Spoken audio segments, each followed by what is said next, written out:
오늘 하나님께서 주시는 말씀은 에스겔 28장의 말씀입니다.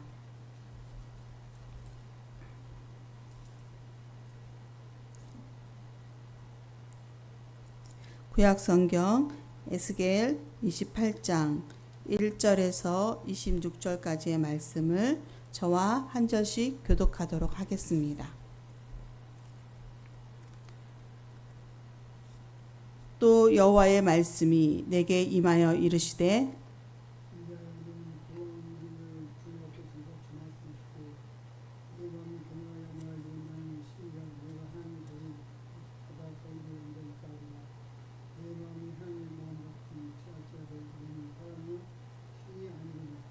내가 다니엘보다 지혜로워서 은밀한 것을 깨닫지 못할 것이 없다 하고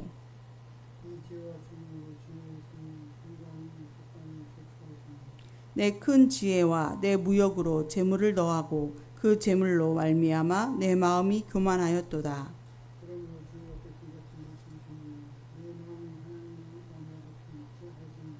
그런즉 내가 이방인 곧 여러 나라의 강포한 자를 거느리고 와서 너를 치리니 그들이 칼을 빼어 내 지혜의 아름다운 것을 치며 내 영화를 더럽히며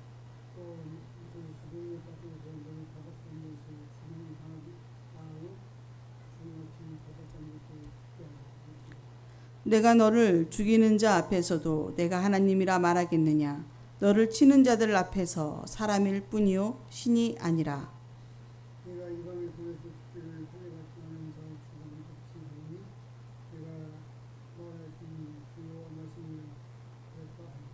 여호와의 말씀이 또 내게 임하여 이르시되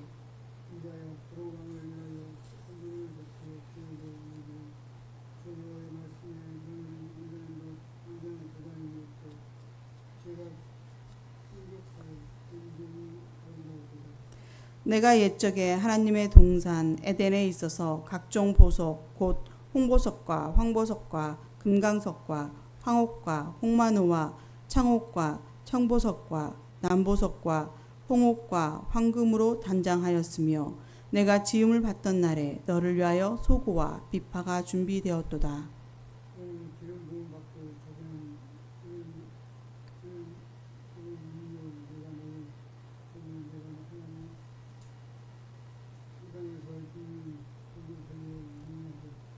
내가 짐을 받던 날로부터 내 모든 길에 완전하더니 마침내 내게서 불의가 드러났도다.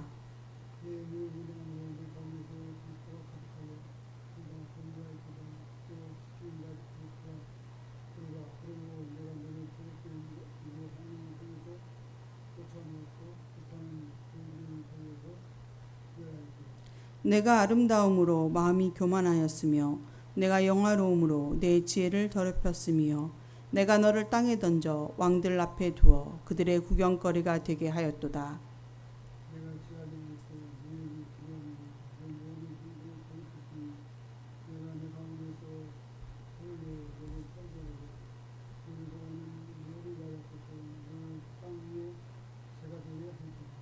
만민 중에 너를 아는 자가 너로 말미암아 다 놀랄 것이며 내가 공포의 대상이 되고 내가 영원히 다시 있지 못하리로다 하셨다 하라. 인자야 너는 얼굴을 시돈으로 향하고 그에게 예언하라.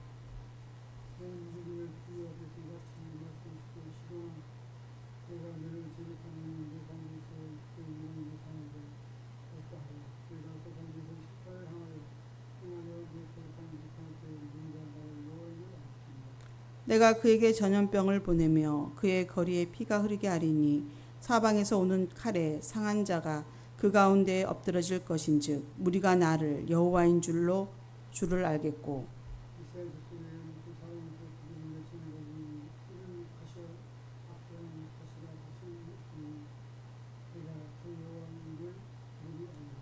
주 여호와께서 이같이 말씀하셨느니라. 내가 여러 민족 가운데 흩어져 있는 이스라엘 족속을 모으고 그들로 말미암아 여러 나라의 눈앞에서 내 거룩함을 나타낼 때에 그들이 고국 땅 곧 내 종 야곱에게 준 땅에 거주할지라. 집을 건축하며 포도원을 만들고 그들의 사방에서 멸시하던 모든 자를 내가 심판할 때에 그들이 평안히 살며 내가 그 하나님 여호와인 줄을 그들이 알리라. 아멘. 할렐루야. 오늘도 주의 말씀으로 하루를 열어가시는 모든 성도님께 주님의 크신 사랑과 은혜가 가득하시기를 축원합니다. 오늘 우리가 읽어 나가야 할 성경 말씀은 에스겔서 27장에서 28장까지의 말씀이며 오늘 살펴볼 말씀은 에스겔 28장의 말씀입니다. 에스겔 27장에서 28장의 말씀은 고대 도시 두로에 대한 심판 예언을 다루고 있습니다. 두로는 지중해 무역의 중심지로서 큰 부와 명성을 자랑하고 있었지만 교만과 우상 숭배, 또 이스라엘을 향한 오만한 태도로 인해서 하나님의 심판을 받게 됩니다. 에스겔 27장에는 두로의 영화로웠던 과거와 멸망에 대한 애가로 두로의 영광, 군사력, 국제무역의 중심지였던 모습들을 묘사하지만 결국 하나님의 심판으로 인해 멸망하게 되고 상인들과 동맹국들이 슬퍼하고 탄식하게 될 것을 말씀합니다. 오늘 우리가 살펴볼 28장은 두로에 대한 심판의 이유 그리고 이스라엘의 회복의 예언에 대한 말씀을 주고 있습니다. 먼저 1절에서부터 10절은 두로 왕의 교만함과 이로 인한 하나님의 책망이 보도되고 있습니다. 곧 두로가 멸망하는 것은 그들의 교만함 때문이라는 것을 알 수 있습니다. 사람은 끊임없이 높아지려고 하는 경향이 있습니다. 역사 속 제국의 왕들, 기업가와 철학자들까지 신과 같이 되려는 유혹에 빠집니다. 우리 2절의 말씀을 같이 읽어보도록 하겠습니다. 2절의 말씀입니다. 인자야 너는 두로 왕에게 이르기를 주 여호와께서 이같이 말씀하시되 내 마음이 교만하여 말하기를 나는 신이라 내가 하나님의 자리 곧 바다 가운데 앉아 있다 하도다. 내 마음이 하나님의 마음 같은 채할지라도 너는 사람이요 신이 아니거늘. 아멘. 두로의 왕 또한 스스로 신이라 말하며 지혜롭고 능력 있는 존재라고 자신을 착각하고 있습니다. 우리 또한 시도 때도 없이 우리의 마음속에 교만함이 스며듭니다. 내 판단, 내 계획, 그리고 내 지혜가 절대적이라고 여기기도 하면서 조금 일이 잘 되거나 아니면 세상적인 시선으로 봤을 때 성공의 자리에 있다고 할 때 교만하여지기 쉽습니다. 두로 왕과 같이 자신이 신이 된 것처럼 여기며 살아가기가 쉽습니다.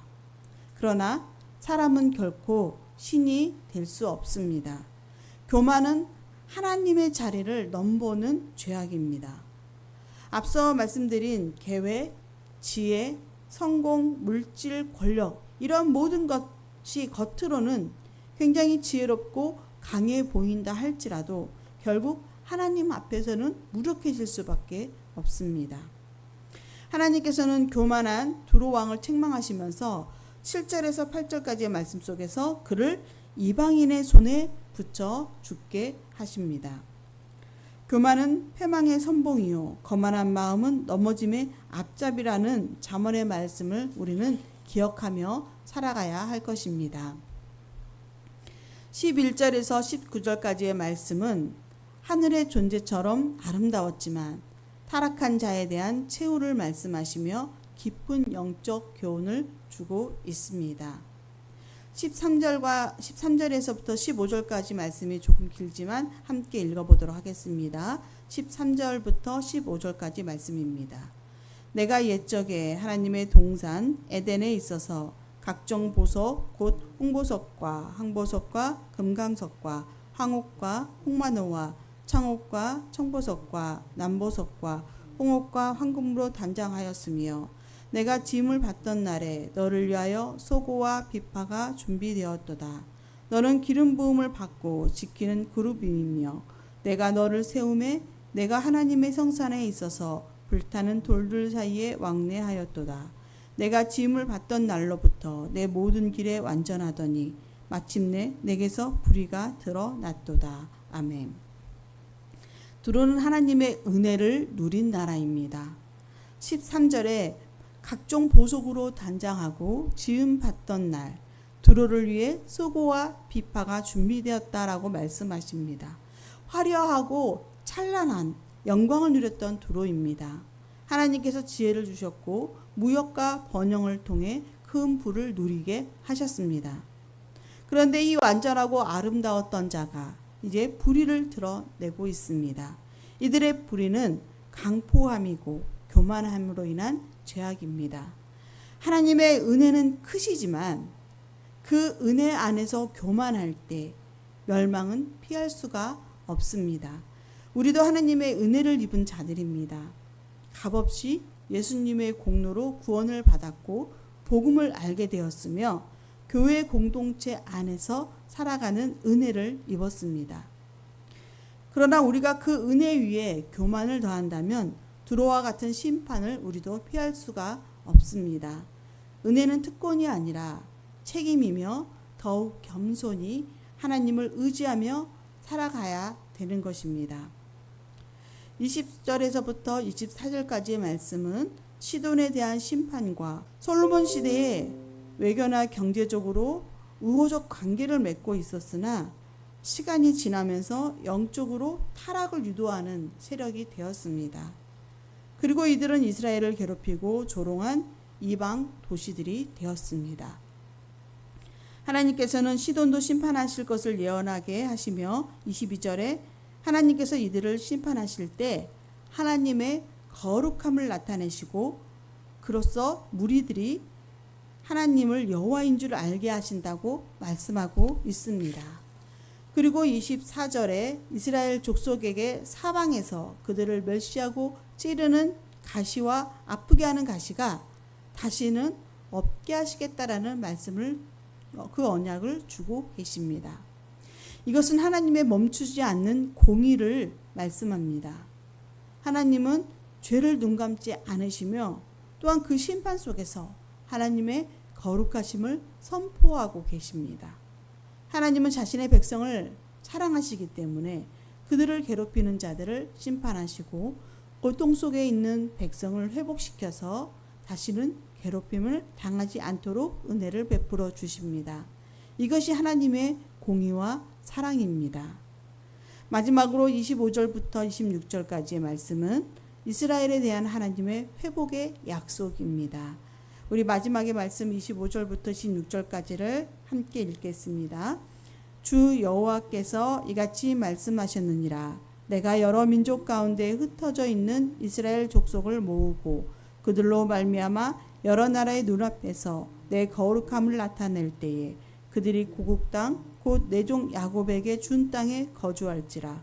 그들이 그 가운데에 평안히 살면서 집을 건축하며 포도원을 만들고 그들의 사방에서 멸시하던 모든 자를 내가 심판할 때에 그들이 평안히 살며 내가 그 하나님 여호와인 줄을 그들이 알리라. 아멘. 이스라엘은 죄로 인해 흩어졌고 많은 고난과 멸시를 겪었지만 하나님은 그들을 잊지 않으셨고 마침내 하나님의 백성 이스라엘을 다시 모으시고 본래의 땅으로 인도하여서 평안하게 하시겠다라는 약속을 주십니다. 하나님의 거룩하심은 심판으로 끝나는 것이 아니라 회복과 은혜로 이어집니다. 우리의 삶이 무너지고 마음이 흩어지고 소망이 끊어진 것 같을지라도 우리가 교만함을 내려놓고 거룩하신 하나님 앞에 무릎 꿇을 때에 하나님은 우리를 다시 모으시고 회복시켜 평안을 누리는 삶을 주시는 은혜의 하나님을 기억하시기 바랍니다. 오늘도 주님과 함께 이 말씀을 기억하며 살아갈 때에 우리가 그 주시는 하나님의 은혜를 누리고 더욱 주님 앞에 겸손한 마음으로 나아가는, 그래서 믿음의 승리를 이뤄가는 저와 성도님들 되시기를 주님의 이름으로 축원드립니다. 기도하겠습니다. 사랑의 하나님 감사합니다. 이 아침에도 주님께서 귀한 말씀을 허락하여 주시고 저희들로 하여금 주님께서 베풀어 주신 은혜를 다시금 깨닫게 하시니 감사합니다. 주님, 저희들은 늘 교만한 마음이 찾아오며 그 교만함으로 넘어지기가 쉽습니다.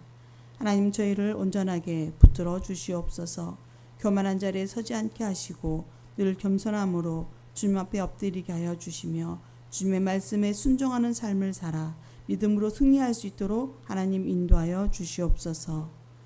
이 나라와 민족을 붙들어 정의와 공의가 바로 서고 주님의 은혜가 이 땅 가득 임하게 하여 주시옵소서. 기록적인 폭우로 인하여서 자연재해 속에 속수무책으로 피해를 입고 힘겨워하는 국민들을 긍휼히 여겨 주시옵소서. 무너진 삶의 자리에서 다시 일어설 용기와 희망을 주시옵소서. 이 어려운 난국을 정부에서도 잘 헤쳐나가 어려운 이웃들에게 힘이 되게 하여 주시옵소서. 우리 창현교회를 사랑하시는 하나님, 100주년을 준비하며 나아가고 있습니다. 주님, 지금까지 함께하여 주신 은혜를 감사드립니다. 다음 선교 100년을 기도로 준비하며 나아갈 때 믿음과 지혜를 더하여 주시고 하나님께서 기뻐하시는 뜻을 향하여 한마음으로 기도하며 나아가게 하옵소서. 이번 주부터 시작되는 교회학교와 청년부 여름 수련회가 잘 준비되어서 주의 은혜가 넘치는 수련회가 되게 하옵소서. 우리 자녀들이 이 시간들을 통하여서 믿음이 새로워지게 하시고 더욱 주의 사람들로 세워져 갈 수 있도록 하나님 함께하여 주시옵소서. 육신의 질병과 마음의 상처로 힘겨워하는 주의 백성들과 특별히 수술 후 회복을 기다리는 신선미 권사님, 윤보미 집사님을 기억하여 주시옵소서. 우리의 환우들이 주의 은혜의 힘을 입고 다시금 새 힘을 얻도록 치유와 회복의 은총을 더하여 주시옵소서. 오늘도 우리 모든 성도들의 가정과 터전과 그 모든 삶의 모든 영역을 주관하여 주시고 삶의 현장에서 주님의 영광을 드러내며 살아가게 하옵소서. 이 모든 간구 우리를 구원하여 주신 예수 그리스도의 이름으로 기도드립니다. 아멘.